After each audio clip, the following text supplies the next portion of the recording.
The Armageddon prophecy. Something has changed. My work up to date has been counting down from the alien message that I found at Danana, and it seems now Israel is following prophecy. That's the whole point of prophecy. This is part 3 of my Armageddon video series, where we update everything from my Atlantis circular canals discovery and the alien message that appeared there literally overnight, indented permanently in the ground. We got the date 2027, and with the solar eclipse correlation in that year, which is also I think why they chose 2027. When I say they, the visitors, whoever made this 3-mile wide message, indented permanently into the center of the circular canals area, they were trying to say something while I was there, that my star map is correct, and there was a date 2027, but it's the 2nd of August 2027 where we believe is going to be first contact, and the visitors are returning. And Martin Molnagov of Hungary discovered that in the book of Revelation, one part that doesn't seem to be altered much is the 1260-day timeline between Armageddon and the second coming. I'll show it in the timeline in this video, but prophecy has actually done something very, very important. Prophecy is there to try and change terrible things of the future, and I think Israel has been watching this prophecy, because Megiddo is where all the Gaza refugees would have passed through to try and get to Lebanon. Lebanon is the only country that's really near them that have taken in previous refugees from Aleppo. So they have made that impossible. They kept everybody in the south. So although Armageddon date has passed already, that calculation gave the 19th of February. We're going to look at that in this video. What really happened on the 19th of February. Because it wasn't Armageddon, but it was a hearing at The Hague where the world took sides. We're going to look at that as well.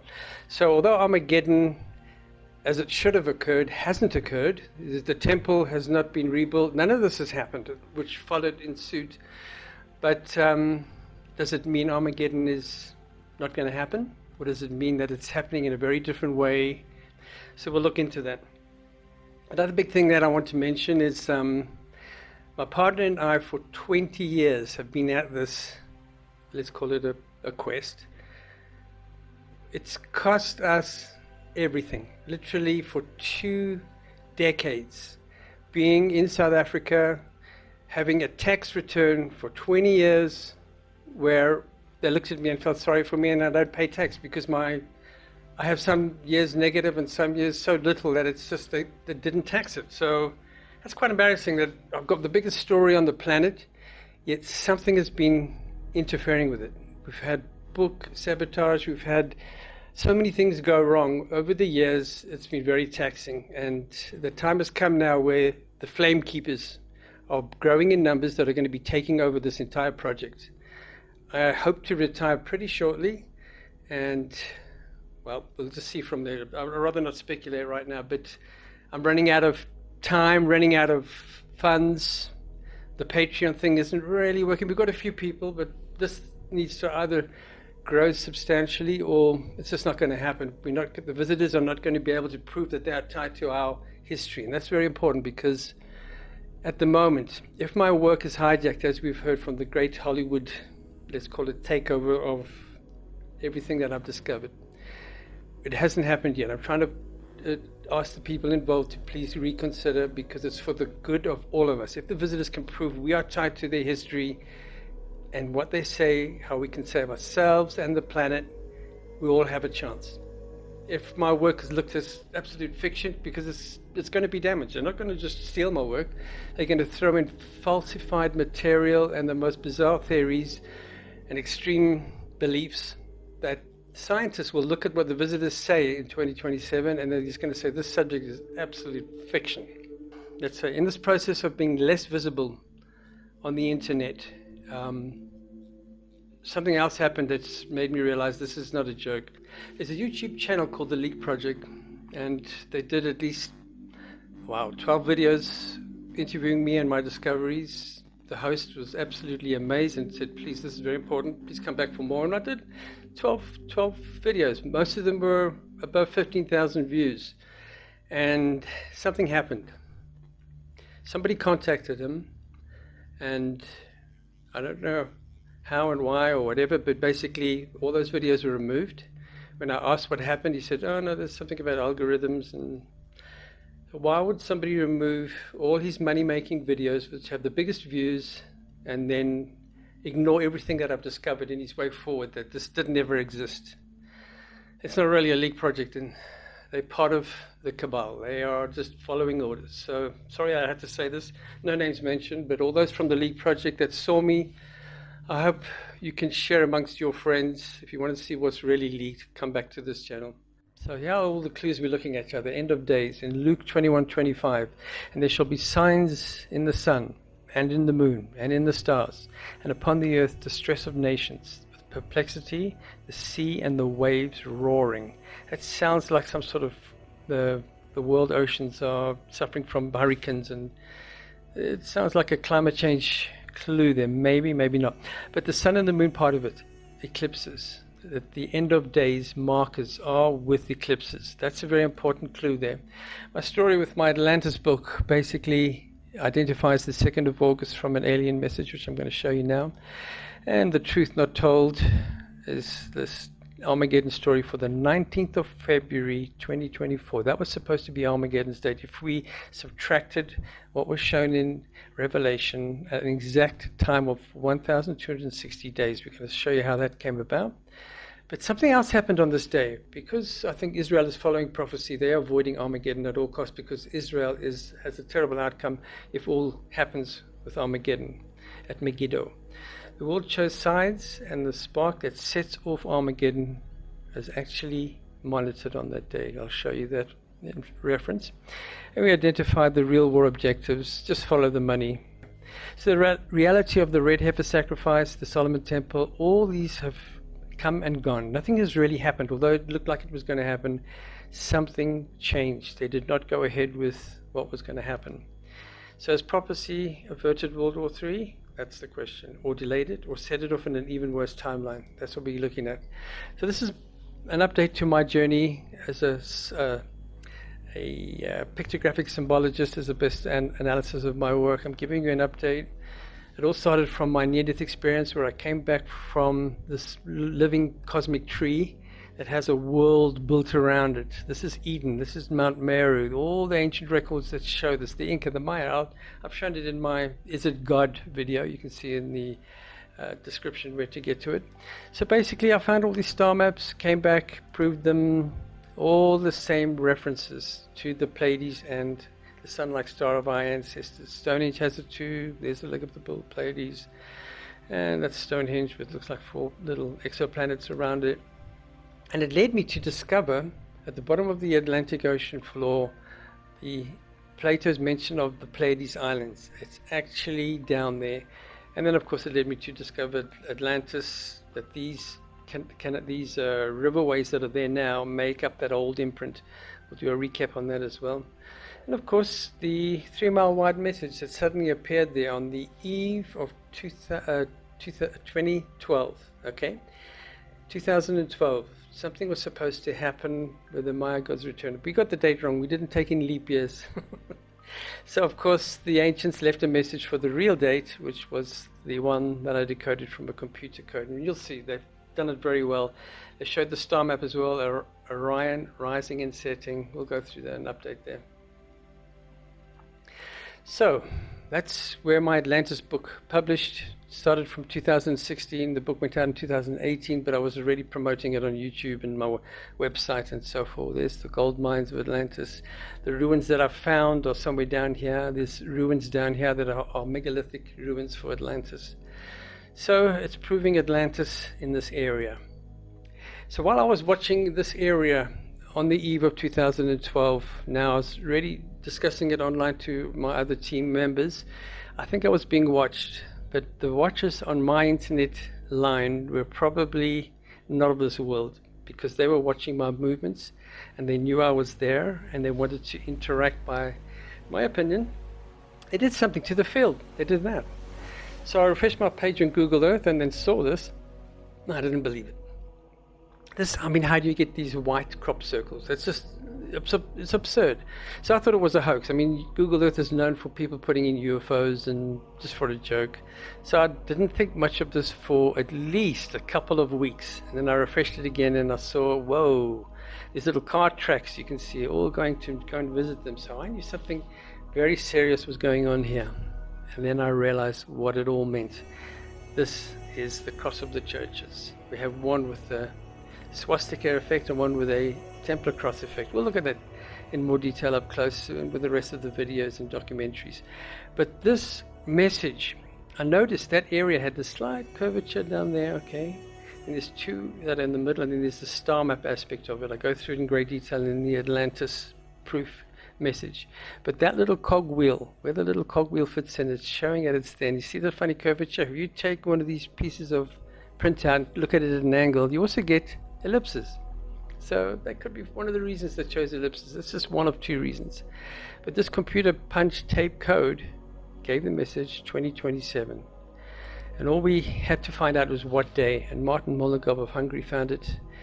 The next great eclipse. We've just had one recently that's supposed to have been Armageddon, but something's been averted. We're going to look at that.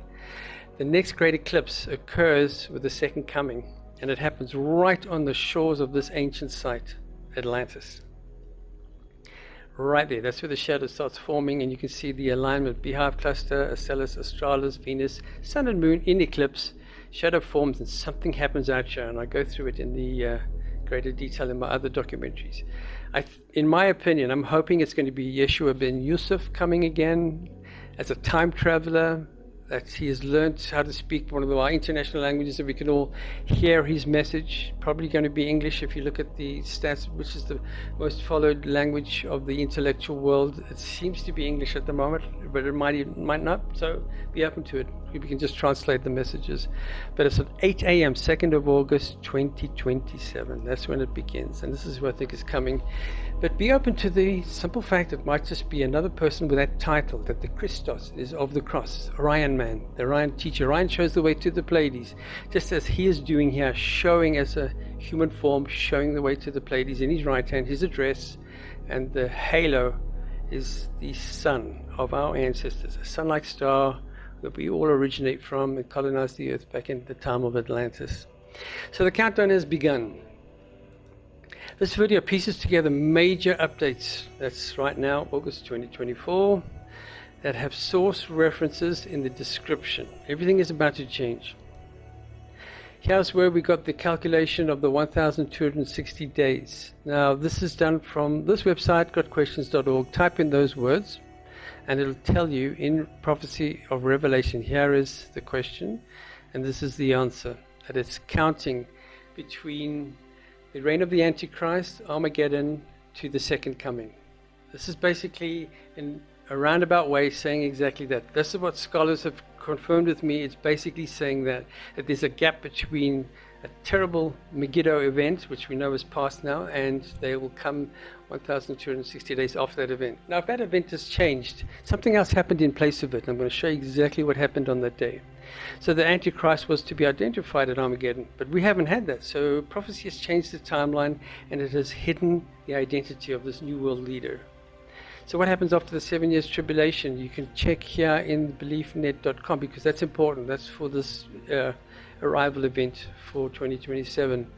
At the first 3.5 years of the tribulation, that this Antichrist was supposed to appear. So it's after the second 3.5 years. I'll show you the 7-year counting timeline, and that is quite detailed. I'll go over that just now. So what it's been avoiding now is Megiddo. Megiddo has not happened, and I don't think it's going to happen because Israel has kept everybody in Gaza, 2 million people down in the south, what's left of 2 million people, because they have destroyed half of Gaza. I'll show you a map of how much is being destroyed. By the way, Google Earth is no longer showing what has happened in Gaza. If you go into Google Earth and all these satellite images, the powers that be will show you what used to be there. Millions of buildings still standing. Half of them are gone. So just be aware that you're not being shown everything. Atlantis, 2nd of August 2027, there's the next big solar eclipse. So we counted back 1,260 days, which gave you the other eclipse, which we've just had right now, and that gave an exact day that it fell on, was 19th of February 2024. Something happened on that day. This is what's so amazing, that these alien messages actually still have very important message to refer to. And what happened on that day? Would prophecy inspire Israel's interest to avert World War III? Obviously yes. And the cosmic tree that I had that experience with showed me that the thing about the future is we are not a part of it. We are not a part of the future. 1,000 years of peace, the golden era, after wormwood. Hang on a minute. Humanity living on the earth after this wormwood event that literally resets the planet. It's another big great flood and destroying the earth. And I think it's the ancients who are directly, our human lineage, recolonizing. That I want to look at very closely, because the trouble is none of us are a part of that future. This is it here. Timeline, I'm called this timeline 2. I'm going to look at timeline 1 and timeline 3. But this is the event of recolonization after world destruction, where it is the world hit by an impact event by wormwood. But if prophecy is being taken seriously, as I think it is now, with world powers that be, I think they know that they're not a part of this. And their way of dealing with it is, well, if we can't have a future, neither can you. The visitors will not be able to recolonize if we allow extreme climate change and nuclear war fallout. That's the end of life for everything. Everybody, and the planet is lost completely. But here's the one that I'm working on. My whole mission is to give us a chance to be a part of the future. We're using the Book of Revelation references. You can see very peaceful, gentle-looking plasma ribbons that come from the cosmic tree, of this legend of the dragon. It's all an amazing thing that has been hidden, demonized, and it's something that's very sacred. So here's the earth, okay? We've got this timeline now with this golden age after wormwood. Humanity continues with 1,000 years of peace, but we are not a part of it. That's the problem. This is what happens to our planet. It gets obliterated. All life literally extinguished. And of course, when it recovers again, the visitors return, and that's not really fair. What about us? Why aren't we a part of that? So my mission is to look after, firstly, the 99%. And of course, the visitors can still come and recolonize. We have to accept their connection to our origins. They have the right to be here just as much as we are, and we are following their advice to follow saving the planet.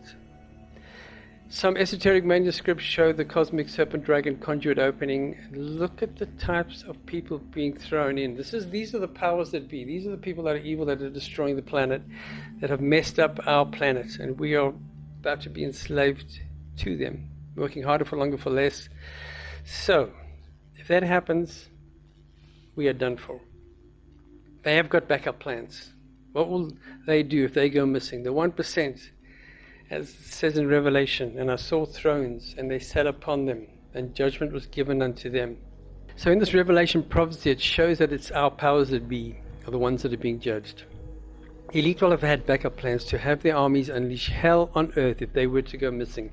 We've got to avert this as well. This is still, we've lost, so why even bother doing worse against the ancestors and to attack them in this way? I propose awareness of a better way forward with an amnesty for the 1%. If their wealth is used to save humanity, give these people a chance, if they can put their wealth to saving the suffering of the 99% and all the things that need to be changed. But while averting their plan for revenge will only stand a chance if my work is visible. My work needs to be visible to prove the visitors are tied to our history. And this is what's being attacked by Big Hollywood.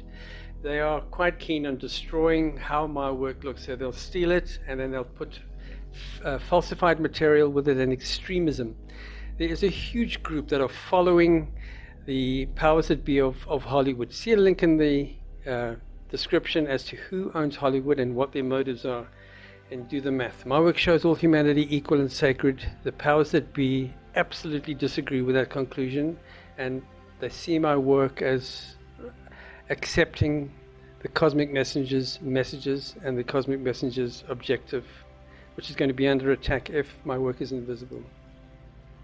So my end plan is to have a 1% 99%, and the visitors all being a part of this timeline. This is timeline 1. So that's the important part that I have to say. If my work can be visible, we have a chance at saving everything for ourselves in the future. And the wormwood event will be averted by the visitors. They've got the technology to avert what's coming in probably 2030. The most likely candidate is Apophis. Scientists have miscalculated the sun shining on this object has a slight force effect. So it will change its trajectory slightly. Instead of it missing, Apophis might be the one that's hitting, or it's just another one. It'll be known in 2030. So we have a chance if that is averted, and a new timeline completely. So that's my mission. You can go through and read this in your own time. So timeline 2 is basically just for the visitors. We don't want that. It doesn't give us a chance. The book of Revelation covers that. Only life for the visitors. And of course, probably that which gives the reset so they can recolonize after all the dust settles, just like the last great flood event. And timeline 3, everybody loses, so that world will be uninhabitable for anybody. So that's the end result. So decoding the message update, I wanted to show a few more details that people are struggling in following, how that message was decoded. That's the cipher, let's call it the solution to what these computer punch tape cards are showing. They show all the letters of the alphabet, numbers, and it was once a 7-track. There's a 7-track one that even had the name Orion in it. That's been removed from the internet. All we have is this 5-track version, but the 5-track still works because we still can extract what that number means. It's just that there's 2 blank tracks afterwards which we don't know. So that's where the cogwheel fits in. And I say it's a V-shaped craft for a good reason. I want to show you a lot more. The recent update that I've shown in one of my other videos, the V is shown in here as well with the number 27 for 2027, okay. And there's another picture, the carriage return. It shows this triangle shape craft in there with this German word carriage return. So it's a mechanism. It's explaining how this mechanism works, like a typewriter, your carriage returns. But there's more to this carriage return. It could also be a chariot returning. Return of the chariot of the visitors from above. What are the odds of that? They probably were quite aware that this code is what they were going to use. It shows all the clues. And there's one more clue to add here. And Birgit Lederer, my co-writer and partner, discovered that the calling, when there's a message coming in, like an SOS Morse code message coming in, when it first started, you need to know who you're in contact with because it's a radio message, okay? So it is this word, who is there, and they're showing the name, they're showing the sign of the cross symbol to challenge who is there in the name of the cross. That's another thing that's a big important clue. The story of the secret of the cross of Orion, that they are challenging us to, as the people making communication in the name of the cross, and they've shown exactly that they know how the cross works in this hidden meaning. That it was this V-shaped craft that we saw, the Phoenix Lights, is the one that's big enough to make those indented fields, and it's that which is returning. Now in the past history, this is one that's in ancient Egypt, the Amarna period, 1330 BC. 1,800 offering tables were uncovered. 1,800 offering tables in this roofless area where the sun came down, or something that shone like the sun came down. And here we have all this food, all the best wines. This looks like a supply situation where Akhenaten, with his elongated head, is tied in with these people, lineage-wise, and his devotion was to supply them with food. And of course the people went against him because the people went without food to supply this sundisk. That's my theory, and that's what I've published. Now compare it to the story of Moses with this roofless tent, offering tables that were made to be filled with the best food, the best wine, once a week. That the people there also were very upset about because they really needed it for themselves. Is it the same thing again, where that which came down, that they followed, a pillar of cloud in the day and a pillar of fire by night, It moved apart the oceans with a downforce pressure, just like those ellipses were formed at the Atlantis site with downforce pressure. You could put it on a area of the ocean and push it aside. It's just a technology that we don't understand yet. So here we have this timeline that I want to go through now. There's the full timeline counting backwards. This is what we're given at that date, 2nd of August 2027, with the next great eclipse. Count back 1,260 days. It almost makes it perfectly to the one we just had, which the United States has seen, and it was a time marker when Megiddo should have occurred, right about the 19th of February. But Megiddo has not had a great atrocity occur there, because Israel is following the prophecies of Revelation, because Israel has a terrible, terrible outcome if the Revelation prophecy is true. So they are doing things differently. And of course the global pandemic started at the beginning of the 7-year tribulation, Russian war, Israel war. It's literally, we're getting less and less of a future as all these terrible things happen. And it has an ending possibility on the 2nd of August if we can change our ways. So I've also got a link in the description. What really happened with the pandemic? Was it just an accident? Anyway, just to recap on Gaza, we had 200 people that were taken from Israel into Gaza. These are the people now in Gaza on that terrible abduction event. The people of Gaza just have lost so much. I think it's quite sad that they're doing this in desperation, taking the 200 people into Gaza, and guess what happened? Israel decided this is how they were going to deal with the situation. They've obliterated the area. More than half of Gaza has been flattened. How many survivors are left? I keep asking this question. I'm not going to ask it anymore, because if you haven't caught up with it by now, those red areas are buildings that have been literally plowed with ordnance, destroyed, unlivable. The rest of Gaza around here is also uninhabited, because everybody's been forced down to the south, so they don't go north to Megiddo. And there's some kind of weird highway trench. I'm not sure if I'm going to talk about that. I don't know. Anyway, we'll see. The entire Gaza population is forced into camps in the south, right? So they're not allowed to go north. Revelation 16:2, some more clues here. And the first angel, is it really an angel, poured out his vial. What is a vial? We know all these sort of things from the pandemic. That's what a vial looks like. And this vial was poured upon the earth, and grievous sores appeared. Now, would angels that are tied to God want to make humans suffer? These have been altered. These are people on the earth that believe they are chosen by God, that think they are living angels on earth and have the right to do what they're doing. So in my opinion, take it very, very carefully. And these sores appeared, and upon those who had the mark of the beast. With the Armageddon event, they would have had people marked with a tattoo and monitored, they'll say for the sake of security, that they would be forced to get their daily rations and then be allowed to go north. This is what happened probably before the Revelation prophecy came into play, because obviously the powers that be there want to have none of the outcome that happens with the Revelation prophecy where Israel is destroyed. So the outbreak of scabies has occurred in Gaza. You'll see the links in the description. There are, I think it's 100,000 children are affected with scabies already. See the link. Mpox now in the whole of Africa. Same sort of thing. Body breaking out in all these horrible, let's call them sores. There's nothing else you can call them. So terrible things are happening that are shown in the Revelation prophecies. The next few slides are biblical references where you can find the answers. I'm not going to discuss much of them because I find them very, very disturbing and very upsetting. But these are all on BibleHub.com, understanding about the 7 nations that were there right at the beginning when Moses arrived.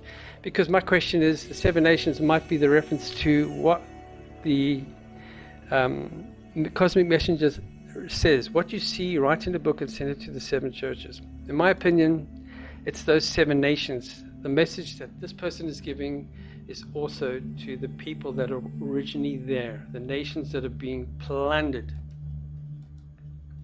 And of course, other references, Deuteronomy, other descriptions of what's really going on in Gaza. You can read these in your own time. I'm just putting them here so you can get to the information quickly to do your own research and make up your mind what's really going on here. Deuteronomy, and I don't even want to discuss this, but this one I will just briefly cover because it's so extreme. It's now the text, I don't even know how to pronounce it, Micaiah 3, I think it is. Okay. Therefore shall Zion for your sake be plowed as a field. Zion, for your sake, for the people of Israel, it's saying, be plowed as a field, and Jerusalem shall become heaps. When Jerusalem becomes a heap and plowed as a field, and the mountain of the houses, the high places of the forest. How does that even make any sense? We're going to look at that now. That's what a built-up part of Jerusalem looks like, and there's this whole old ancient fortress on the hill, so it seems to be that kind of reference, that it becomes that. How does that area turn into that, like a field? It's become heaps. Absolute ordinance destruction. This is what Israel is avoiding in the Revelation and biblical references. The mountain of the houses, the high places of the forest. It seems that this is such a terrible disaster, and the future where humanity has literally been destroyed, the forests reclaim the land again. There obviously won't be such a green forest unless the Earth's tilt has changed from the wormwood impact, I don't know. But it becomes green again because people have been removed. It's all gone. Okay, these are references for your research. I'm taking the statistics of Wikipedia, trying to figure out who's behind Israel and how it became this now with the united people that have joined in fighting what they say are terrorists in Palestine, people that are not Israelis being removed. Is it this 1% that's going to be the new world order, or is it the 1% of China and Russia? There's two big 1%. Let's call it, I wouldn't call it a war. It's more like a race to get dominion, to enslave humanity. We enslave both ways. One could be worse than the other. This one, in my opinion, is not as bad as how this is going at the moment. So, but how do you compare the lesser of two evils? I mean, why are we in a position where we've only got to look at the most terrible things? I'm just showing how one looks, united lands that are with Israel, against the rest of the world, which is behind Russia and China. You can go through those words in your own time. One seems to be less destructive than the other, but that's impossible to say. Revenge begets revenge. This is how this war keeps going. We keep blaming the other from previous atrocities and more atrocities, and it just never ends. But this is what has been averted. This is Megiddo right here, where the old battle in history was fought, and it would have been people moving north. And then this terrible battle that takes place above here, destroying them, destroying each other's other countries that are helping them. People get to maybe Lebanon. That's averted for now. And I think it's just basically hiding it. There's a different timeline taking place, doing the same thing, but more hidden. We're counting down to this wormwood situation that I'm trying to avert, trying to show that humanity does not need this reset, does not need this impact event. By subtracting that 1,260 days that passed before the second coming, 2nd of August 2027, from that date. That's the difference. Subtract that, and from the 2nd of August, and you get the 19th of February. This is what happened on the 19th of February 2024. The exact date, counting backwards from the 2027 date, going back 1,260 days. On this very day, I remember logging in to all the news media to see if anything was developing, and there it was on Al Jazeera. The UN's highest court was holding historic hearings into Israel's occupation since 1967. On the first day of the hearings of the Hague-based International Court of Justice, the Palestinian side demanded an immediate end to the occupation. Overall, the court will hear from 52 countries. What happened on this day was they decided who was on the side of Israel and who was not. There's a couple more references here about prophets. I'm going to just leave it here for your referencing. You can come back and see what is going on here. All the clues are right here. I don't want to discuss them. I'd rather you make up your own mind. The purpose of prophecy is to inspire humanity in averting terrible future disasters. The source of prophecy is one of two sources, in my opinion. We've all been told it's through visions, that a seer had these visions and recorded the documents of the future. But there's another aspect. Time travelers. What if the star visitors who can traverse time and space, they can traverse time, then they can go back, they can go forward, they can change terrible things in the future by simply going and making some small changes, or leaving records of these terrible things in the future so we can avoid them, which is what is happening now with Armageddon perhaps being averted.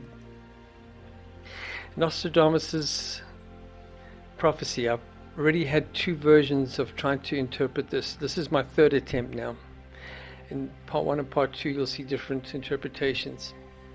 In the year of the great seventh number accomplished, it will appear at the time of the games of slaughter, not far from the age of the great millennium, when the dead will come out of their graves. Seventh number accomplished must be the 7-year tribulation. Games of slaughter, genocide seen as a contest. How do you make slaughter a game? Are they hiding it as a game? Makes you wonder about the word game. Not far from the age of the great millennium, which is early 21st century, which is now, when the dead will come out of their graves. A city is literally plowed like a field with ordnance. By the way, in Gaza, Al Jazeera has covered all the graves in Gaza have been literally plowed over and removed what came from the gravesites.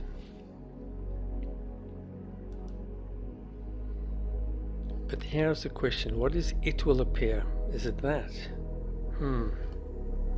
It will appear. Maybe it's also this wormwood will appear at the time of the games, according to a lot of scholars. In the earliest epoch, one nation that was led by Moses claimed another land that had already been founded by 7 earlier foreign churches, or foreign nations, in the Deuteronomy text that we've covered. And over time, increasingly aggressive tactics were used to take more and more land in the name of religion. Now, the civilians there are being obliterated. We have to ask ourselves the obvious. Won't the old belief of an eye for an eye be resorted to by the nations, losing their civilians? The Palestinians are part of the Islamic nations of the world. Their brethren in Iraq, Iran, they will be watching and wondering how much more punishment can these innocent civilians take. In desperation, what would they do? This is what you must question. When they do what they do, it's desperation to try and help millions of innocent women and children and their families. Won't they do the same thing to the aggressors? An eye for an eye, but worse, but on a much larger scale, so the war will end. We have Israel that have taken action against 2 million Islamic civilians that are under attack. What will they now do? Islamic nations soon reach a point of desperation. Russia and China might even join in. If that happens, then what? So once again, I must reiterate my mission in everything that I'm doing with the hidden records, with all these ancient star maps, proving that the ancestors are tied to our history, is exactly stated in writing here. I'm not going to even read through it. Come back and check it if you want a definition of what I stand for. What is my role in all of this? When a soul leaves a body, it probably passes through stars, through to the center of the galaxy, and then through to this cosmic tree. Let's call it a substation perhaps, because maybe this creates a connection to the center of the universe. But this is the part where I had my near-death experience, and it seems like souls are born, live a life, die, return to the tree, and then are reborn again in reincarnation, back in different worlds. And I think the probability is all souls that are leaving this realm are coming straight back to it again afterwards. Take all the common ground found in all the holiest records of all the holy books, common ground found in forgotten ancient religions and records of ancient paranormal events. Take all the sciences, including evolution of the species, that we evolved from apes, perhaps somewhere else. Doesn't even mean that evolution is wrong. It just means we've evolved somewhere else and we replaced the Neanderthal. The study of modern paranormal encounters with beings, flying objects, not of this earth. And then, as a witness, with my Tree of Life experience, I find the common ground on what is good and evil. This is the definition now of how do we define what is good and what is evil. There's a very simple way. I'm going to go into these triangles of 12 personality traits. And here they are. Think of a personality trait, and this is what makes up a person's persona.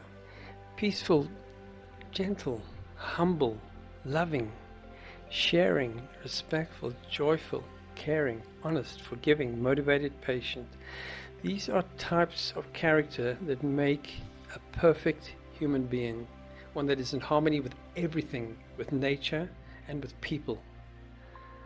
Somebody of this nature is absolute perfection of the gift of life. Now, all the opposites of these words are put in this triangle here that make up a destructive person. Somebody is unappreciative of and destroyer of nature, has these characteristics. People with these characteristics appreciate nature and protect it. Positive, negative, good and evil. The 1% who own control of our world and their leaders have put people in positions that have a lot of these traits. Sad to say, you go and test it yourself, look at somebody's character and then look at these words and put the words against them. See if they have more of this triangle than that one or more of this one compared to that one. But there's another aspect. You see 2 extra words added in here. Opulence and the 1% fit together. And the trouble with this part in frugality, they are being left out of the equation completely.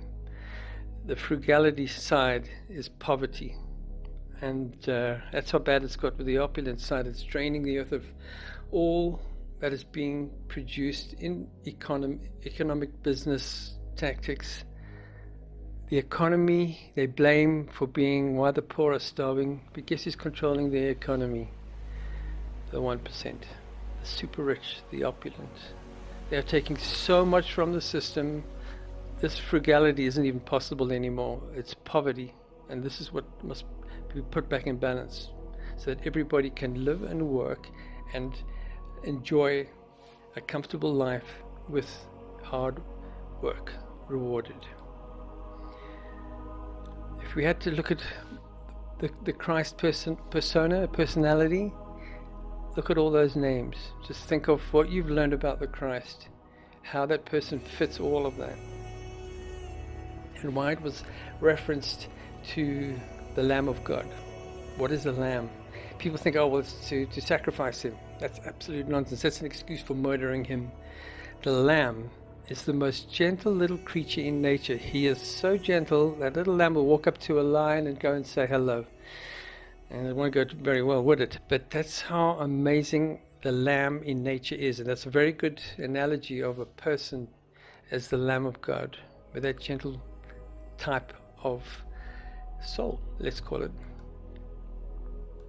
If it were a false messenger, what would that person be like? How would they be able to bluff humanity that they are a messenger, a messiah of God, sent by God to save humanity? That person would be one of the 1%, the wolf with the lamb's coat in disguise. They would have to have this positive trait. So there's a clue. yet there'll be others here that you'd pick out very easily. So keep a lookout for any false messenger that does not have these positive human traits. Be very careful, because the person that would be coming on behalf of God to save humanity will have to have all of that. Another thing, that'd also be one that would have to come from the heavens. The Creator creates the cosmos, and in that cosmos, the tree of life, in my opinion, is for this, but that's just my opinion. Okay, so take it with a pinch of salt for now. But let's just keep to the simplicity part. This little creator analogy creates the universe, creates the stars, creates worlds with sun-like stars. And here we get to the analogy, the island. It has resources. All the resources imaginable are there. For what? Food, water. Everything in this little Eden island is there for what? For people. So the Creator creates people and a life that can have the resources, the water and the food. We have the blue hats on the left hand side here and the red hats on the right.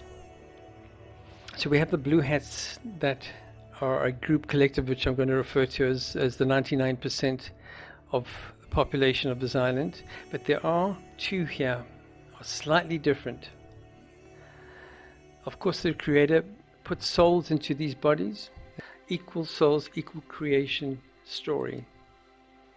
The Creator creates life and connects to all life to share in each soul's gift of life. That's a very important fact that I learned in my near-death experience.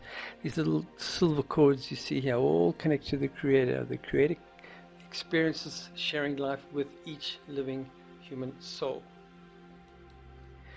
Plan A. This is what should have happened with this design of this island. The good thing to do would be to vote leadership roles where the leaders manage social development and the fair share of all resources among the leaders and the people. So it's a fair share of all resources. That 99% employ the 1%. So we look at it like a pyramid, so to speak. The 1% is the management, but they are employed by the 99%. Resource shared economy, this is what would have happened. Low cost of living, short working hours, free education and medical. Something terrible happened, and this is where we call it Plan B. They started wondering, how did we get here? The two that think they're a bit better than everybody else said, they are clueless. Let's keep them confused and take advantage of them. They have all the hidden records of our sacred past. These people will be easy to manipulate if they don't know who they are and where they come from. And so it began as we spread across the land. The differences in belief created what we call religion. It'll be easy to get them to fight each other in the name of one God against the other, to kill, steal land and the resources which we will require for ourselves. So this is now Plan B. Welcome to the Matrix. A very angry Creator, obviously not happy that that is how it turned out. So the two red hats insisted that they will be their leaders to make the world a better for all. There it is again, the 99%, but now controlled by the 1%. So here's the pyramid of control, how the world, in our world, appears today. The 1% believe they are empowered by God, that they have the right to do this over the others. Really?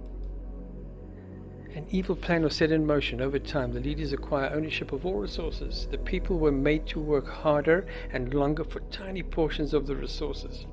So here, the 99% work for the 1%. It should have been the other way around, like in Plan A. The monetary system is obviously invented so they can control who gets what slice with money. And what happens with greed and power and overrunning resources? We start destroying the earth. Pollution, forests are cut down, and they start fighting. The 1% start fighting for control of resources. We end up losing the world and destroying the world. Not very clever, but they think they won up still. We'll just build bunkers. There's one big problem about what's happening with the world. If you destroy the whole world, destroy the atmosphere, and we have global climate extreme heat that just keeps getting worse and worse and worse, the planet turns to a planet like Venus. They're not going to make it either. But in our environment, what's coming now in our future with wormwood, there's no place for any bunker. There's no survival in any bunker. They will not be allowed to live on the earth if the visitors are in control of the situation. So plan A was the world of abundance and happiness. Here's what a resource shared economy looks like. Come back to it in your own time, press pause, and just go through the 7 basic things in any resource shared economy where everybody is part of a wonderful future.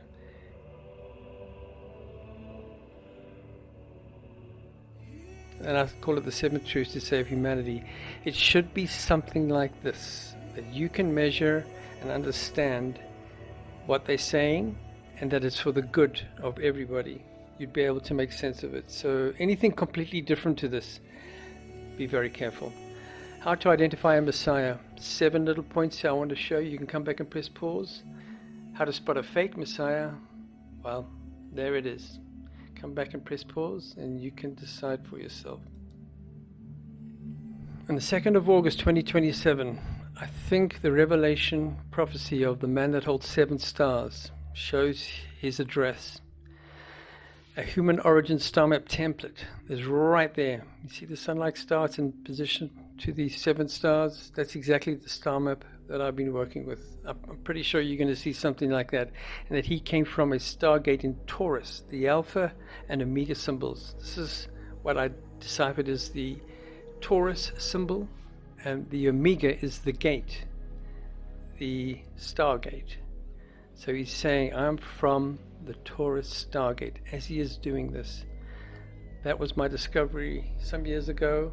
It's going to be completely made into chaos. So be aware of the source and the original story. He shows who he is and also where he comes from. That's what he's doing in this position. But then he points to us and delivers the first part of his message. And this is reasoning and logic.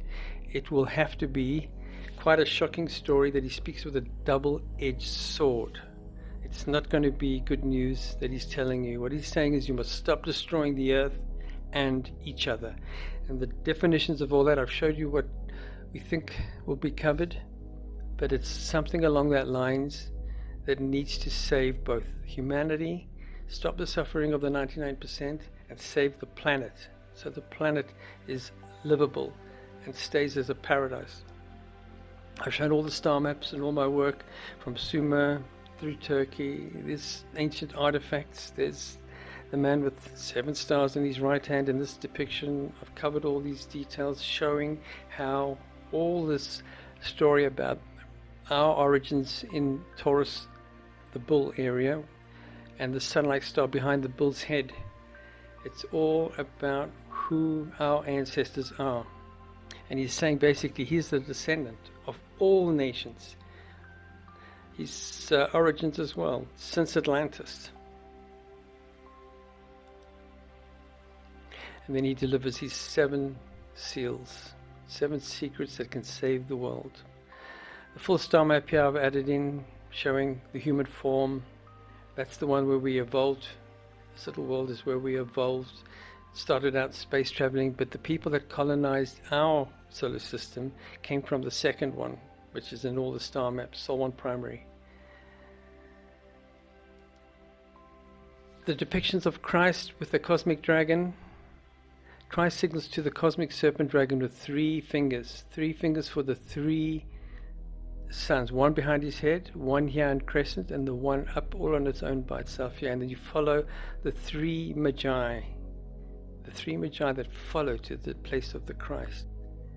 His gesture, secret, is the Trinity. The serpent he will traverse. The crescent, human origin, exoplanet world, his destination, aligns with one of the stars of the solar trinity if one follows alignment from Orion's belt. So he rides the branch of the tree of life, and it looks like a pink panther here. It's almost like friendly. It's gentle. It's something to be afraid of. All happening on the 2nd of August 2027. Starting at 8 a.m. that big solar eclipse begins. Is it going to be Judgment Day? Or is it going to be first contact? Or is it going to be a chance for humanity to make a difference in first contact? The time when humanity gets to reason its ultimate fate. We are going to be able to answer what the cosmic messenger has come to deliver. He's going to give you the material for you to understand what is coming is your own doing. So in the decision to follow the visitor's advice, it is up to scientists and historians to prove that my interpretations are valid, proving that the visitors are tied to our ancestors. That's what my work does. So my work needs to be secure before 2027. It must not be made invisible, or we are all lost. The proof will inspire humanity to take the advice. What is the advice? What is the deadline? Here's what the visitors will no doubt address that our scientists say is already a global crisis.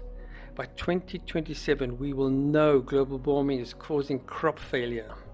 So let's not argue over global warming for now, because there's more evidence needed. So let's wait until 2027 before we can really say, hey, we're losing all our crops. Look at all these heat waves. Look at all these fires. Something is really, really going wrong. So the wildfires, heat waves, we will pass the point of no return if we don't take serious action. So 2027 is the time to debate if global warming is real or not, and what we need to do to fix things. So by 2027, global war might be. I'm hoping that this is what prophecy is changing already. I've already made an alteration and let you see where I've made the alteration, because if war is averted, things are going to be a lot easier for everybody. But let's take it in that context. By 2027, global war might be rife and about to escalate into out of control nuclear weapons use. This is what must be stopped. So if war is escalating, we need to just be sure that our powers that be do not destroy the world completely. The 99% being manipulated are suffering. It must stop. If not, the planet is lost. All humanity is lost. So these are basic truths that are being brought forward. And here's where humanity can reason its own destiny from the perspective of its creator as we face a new crisis. A large asteroid called Wormwood will be discovered that is close to this time period, 2027. So if this is true, what you need to ask yourself is, should the visitors avert the impact? Or should they leave it up to fate? If the whole world is out of control, suffering, destroying each other, and not listening to the messages, they've had a chance now since 2027, 3 years to make sure they can prove that we are worth saving, and we do absolutely nothing or do very little. What do you think they should do? I'll let you answer that, because I think the messenger is not going to say straight outright the judgment. It'll be, you've got reasoning and logic, now understand what is going to take place. In the eyes of our Creator, who is connected to the suffering of every soul, should this suffering be allowed to continue while we destroy the planet? That is the question. Or should the Creator allow all souls to return home? Imagine the whole planet being lost, all those souls being part of the tree of life again. But in time, those souls will have a better chance of a future on another world somewhere else. Do the math. So this is what we're talking about here. The impact event already has a name, the Great Reset. It will also bury the bunkers of the 1%. Even if there are survivors, the visitors will never, ever allow them to walk the surface of the earth again. A year after I published the decoding of the Atlantis message, authorities in high places agree that aliens are coming in 2027. Around about 2018, my alien message started getting a little bit of circulation, and an ex-CIA agent has basically said that what I found is true. Retired CIA officer John Ramirez has said, basically, he has from an official source that humanity is going to see the visitors in first contact, in public, and the world needs to prepare for it. But the question is, how do our powers that be believe we should prepare? I'm sure their opinion differs with our opinion. We should be shown all my work and measure it, and how we can measure first contact. But I think they're going to go the opposite way. They're just going to make it all look like chaos and say that we should fight anything that comes in case they are a risk. Try and destroy people with higher technology than us. Really? First contact in 2027, here's that artifact that shows the man stepping off the Taurus bull. That's to say, to step off that area, to depart the area of Taurus. Back of behind the bull's head is those stars, Pleiades, sun-like star, exoplanet, and it's in his right hand. And they fly in these discs. That's a disc that flies. Cosmic serpents-ish plasma ribbons beneath it.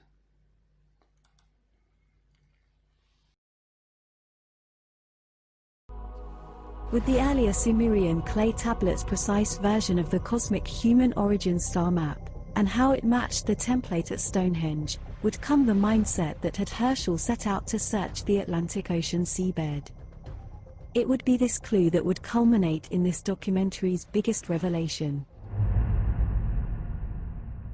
As the world was counting down to 2012, I was watching Google Earth, looking for ruins, refreshed my page, and I saw that. I recognized that curvature from somewhere. This could be a computer code. I think it's first contact. The ancients are returning. I've published a book, Herschel's Atlantis, and there's a 2-hour documentary you'll see at the end of the video. These are my 3 books. I'm trying to promote Saving Forests, $19 for all 3, 1 delivery. Please consider becoming a flame keeper in the here and now, or when you are gone, or as an activist. Please press pause and come back to this and you'll see the detail. But as a flame keeper, you become part of the quest to secure the interpretational copyright and visibility of the hidden records. That is the difference.